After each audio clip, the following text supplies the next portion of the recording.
Coming up on Mountain News this morning, as the race for governor heats up, new topics come with it, and right now, education seems to be the focus. And the University of Kentucky is doing everything to make sure students feel safe on campus. Dedicated to Eastern and Southern Kentucky, this is WYMT Mountain News this morning. Good morning, I'm Olivia Calfee. The time is 6:31 on August 16th. Now let's check in with Chief Forecaster Brandon Robinson for a look at your forecast this morning. And Brandon, it's a great day for like a cold cup of coffee. Exactly. That's what I'm thinking about listen, right it's now. a good day for a hot cup of coffee today. You're right. That fall, what's the fall word? feel. Fall feel. The pumpkin yes. spice is coming out, you know. Don't get me started on the pumpkin Listen, spice. I knew really you were ready for it. I knew you were ready I'm for it. so ready. That's right. All right, let's see what's going on across the region this morning. We start at Lake Cumberland there on the camera in Pulaski County, and again, a beautiful kind of, I don't want to know what the word is basically to say, kind of a tint to the sky this morning, showing a little bit of a purple out there. So again, sun on the way up. We'll continue to watch that as we head deeper into the day. Temperatures 50s Southwest Virginia, 61 Grundy, 50s in Somerset. Everybody else is in the 60s, low to mid to upper 60s. The warm spots, 66 Ashland and Monticello. Your breakfast forecast for today as you pour your frosted weather wheats out into your bowls, right around 60 degrees, give or take a little bit there, partly, wow, sun and clouds today, and then we'll see again a few more clouds at times during the daytime hours. Just watch out for that. Should be a nice day out there once again. Highs in the upper 70s. Olivia? Brandon, thank you. A homicide investigation is underway in Lexington after a shooting yesterday morning. The incident happened on the north side of town off Georgetown Road near the Scott County line. Police say they found 42-year-old Willie Dixon died from a gunshot wound inside a home. This marks the 14th homicide for the city of Lexington this year. One man who lives in the neighborhood says it's usually a pretty quiet area, so for it to happen there is concerning. You know, for me, for my family, for my children, but also again for all the neighbors in the neighborhood, and then all those involved. You're just really concerned of what happened, and just hope that this is nothing that's ongoing. You hope that it could be just unfortunate. You know, you never want it to happen, but it's just one of those things that just happened just once. Lexington police say the homicide is still under investigation. A Central Kentucky community is feeling the loss of a teenager. 15-year-old Joseph Seagraves was a sophomore at East Jessamine High School.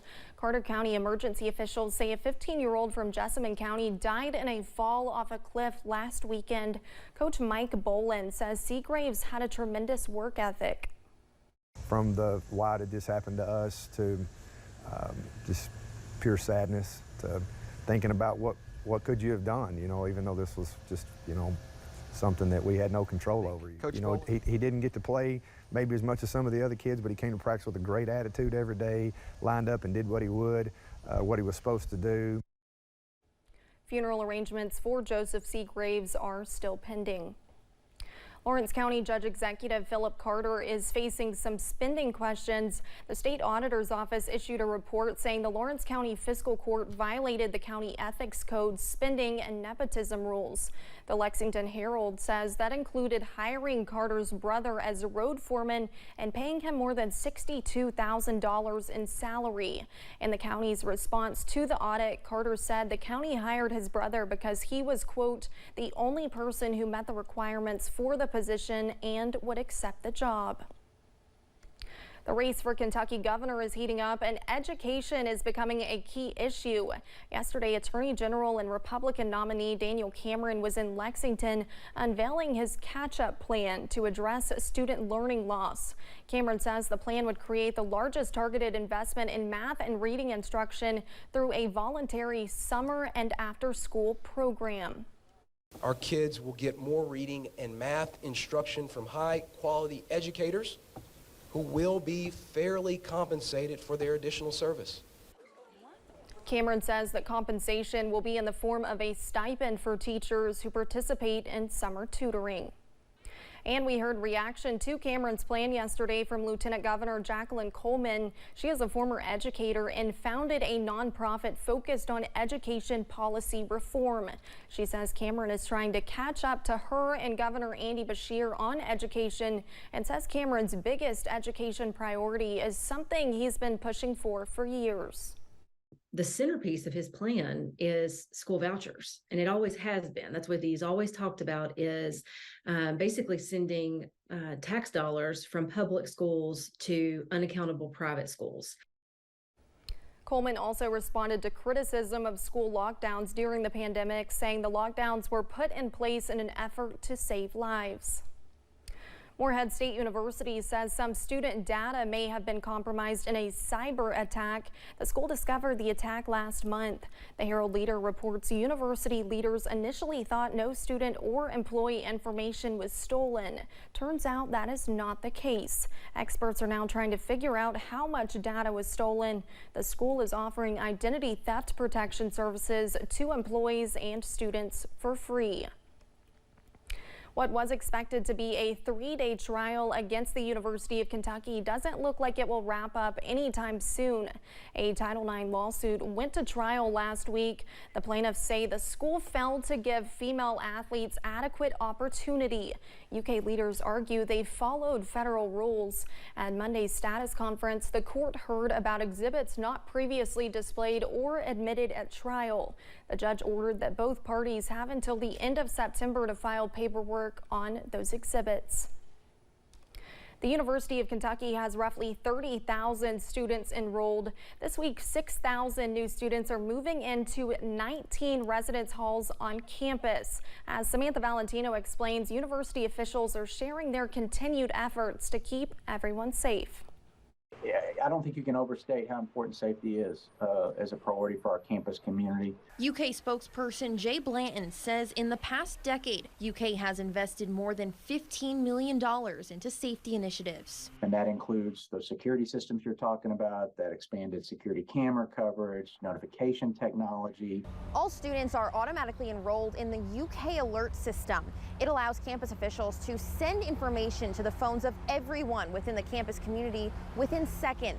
Chief Monroe says this allows them to make sure everyone is aware of any potential safety threats on campus. We have 64 plus blue phones around campus that allow us to have cameras as well as loudspeaker warning system. And in the case of emergency, somebody can push that button and they contact UK police. According to UKPD, evaluation studies found that in most cases, the department has the ability to respond to emergencies on campus within 90 seconds. This kind of presence is something UK says is a vital part of campus safety. One of the things that we really focus on is making sure we provide that educational environment where somebody can be successful by not having to worry about their safety. Jay Blanton explains that UK thinks about safety in a big picture context. It's physical safety, there's no question about that, but it's also overall safety and well-being. How do we support someone's mental health and their well-being as well? And we've invested a lot in that in recent years as well. In Lexington, Samantha Valentino, WKYT. UK police say the 6,000 cameras scattered across the campus assist them during emergency situations. The price of an unlimited ride wristband might just be a vaccine. Kentucky Association of Health Plans officials say if you get a vaccine at the Kentucky State Fair, you could get a free unlimited ride wristband. Some of the vaccines available include flu, measles, mumps, and rubella, and Tdap. The unlimited ride wristbands are only available while supplies last.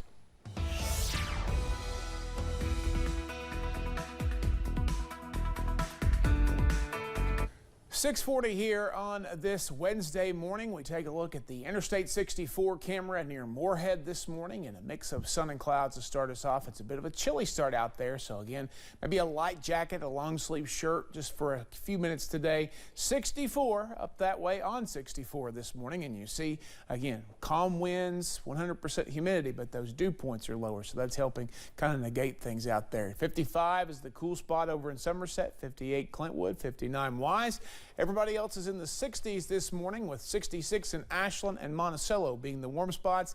And look at the differences. 14 degrees colder in Somerset this morning, between basically 3 and 9 degrees colder across the rest of the region. So the outdoor forecast today is going to feature a mix of sun and clouds, a near perfect day with temperatures in the upper 70s, and just a fantastic overall day to be outside doing something. The time is 6:41. We have a special guest in our Studio B you'll meet here in just a minute.